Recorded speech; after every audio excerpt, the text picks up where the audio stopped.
Been having a sort out in the garage today, and I've got a rake of hacksaw blades.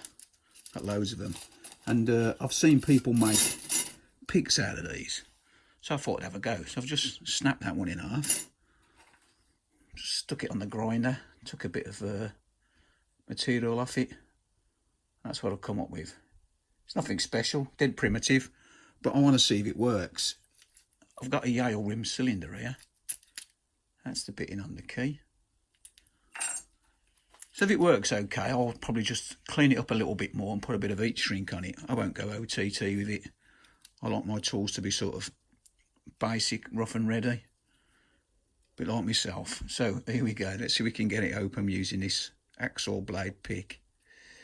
It's not my idea. Loads of people have made picks out of hacksaw blades. It's not something I thought up myself.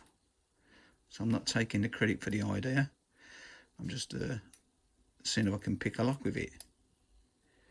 Like I say, these Yales are half decent little locks to pick.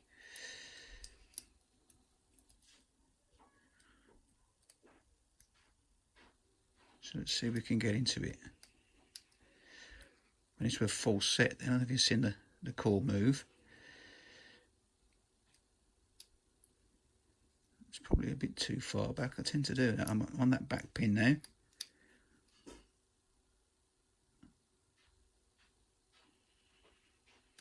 And there you go, we got it open.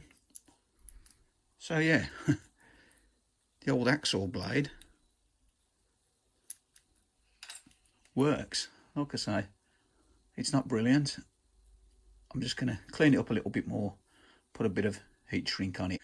But yeah, I've got plenty of material there to be getting on with, so I can make some different picks and rakes and that. Just a bit of fun.